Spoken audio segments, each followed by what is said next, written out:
Circles and lines ചാപ്റ്ററിൽ നമുക്ക് പഠിക്കാനുള്ള കാര്യങ്ങൾ, ഒരു സർക്കിളിനകത്ത് 2 കോഡ്സ് അകത്ത് ഇൻ്റർസെക്റ്റ് ചെയ്യുകയാണ്.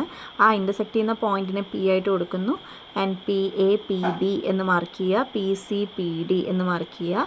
ഇങ്ങനൊരു കേസ് വന്നു കഴിഞ്ഞാലും ഇങ്ങനെ ഒരു സർക്കിളിൽ 2 കോഡ്സ് പുറത്ത് ഇൻ്റർസെക്റ്റ് ചെയ്യാണ്.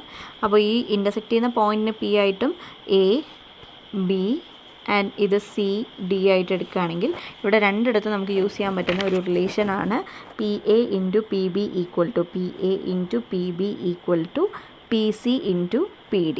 ഓക്കെ, ഈ ഒരു റിലേഷൻ രണ്ടിടത്ത് നമുക്ക് യൂസ് ചെയ്യാൻ പറ്റും. അപ്പോൾ അത് നല്ല വൃത്തിയായിട്ട് പഠിക്കുക. ഇതുമായിട്ട് ബന്ധപ്പെട്ടിട്ടുള്ള പ്രൂവ് ചെയ്യാനുള്ള ക്വസ്റ്റ്യൻസും അതുപോലെ തന്നെ സിമ്പിളായിട്ടുള്ള നമ്പേഴ്സ് തന്നിട്ടുള്ള പ്രോബ്ലംസും ഉണ്ടാവും. അപ്പോൾ അത് നന്നായിട്ട് നോക്കുക.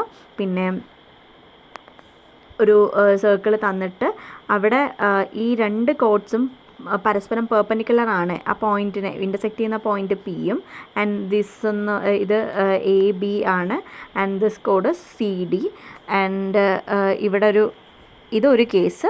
ഇനി ഇവിടെ വരയ്ക്കുന്ന കോഡും ഇത് അതിന് ടാൻജൻറ്റുമാണെങ്കിൽ അപ്പോൾ PAB and this point C അങ്ങനെയാണെങ്കിൽ PA × PB = PC². ഓക്കെ, അപ്പോൾ ഈ 2 കാര്യങ്ങളും നന്നായിട്ട് മനസ്സിലാക്കി വയ്ക്കുക. പിന്നെ PX × PY = R² - T². ആ പ്രോബ്ലംസൊക്കെ ചെയ്തത് എല്ലാവരും നല്ല രീതിയിൽ നോക്കണം. പിന്നെ ജോമെട്രി ആൻഡ് ആൾജിബ്ര ചാപ്റ്ററിൽ ഒരു പാരലലോഗ്രാം തന്നു കഴിഞ്ഞാൽ ആ പാരലലോഗ്രാമിൻ്റെ 4th വെർട്ടെക്സ് കണ്ടെത്താനുള്ള പ്രോബ്ലംസാണ് കൂടുതലായിട്ട് ചോദിക്കുന്നത്. അപ്പോൾ ഇതൊരു 2 3 3 4 4 9 അങ്ങനെയൊക്കെ ആണെങ്കിൽ ഈ വേർട്ടെക്സ് കണ്ടെത്താൻ നമ്മൾ എന്ത് ചെയ്യണം? ഇത് രണ്ടിൻ്റെയും എക്സ് കോർഡിനേറ്റ്സ് തമ്മിൽ കൂട്ടണം. 2 + 4 6 6ൽ നിന്ന് ഇവിടുത്തെ എക്സ് കോർഡിനേറ്റ് മൈനസ് ചെയ്യാം. അപ്പോൾ 6 - 3 3.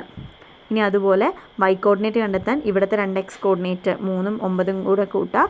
അപ്പോൾ 12 കിട്ടും. അതിൽ നിന്ന് 4 മൈനസ് ചെയ്യുക, 8. ഓക്കെ, 3 8 ആയിരിക്കും ഇവിടുത്തെ വേർട്ടെക്സ് എന്ന് പറയുന്നത്. അപ്പോൾ അത് അങ്ങനെയുള്ള പ്രോബ്ലംസൊക്കെ ചെയ്ത് പഠിക്കുക. ഇനി അടുത്തത് മിഡ് പോയിൻ്റ് കണ്ടെത്താനുള്ള ഫോർമുല.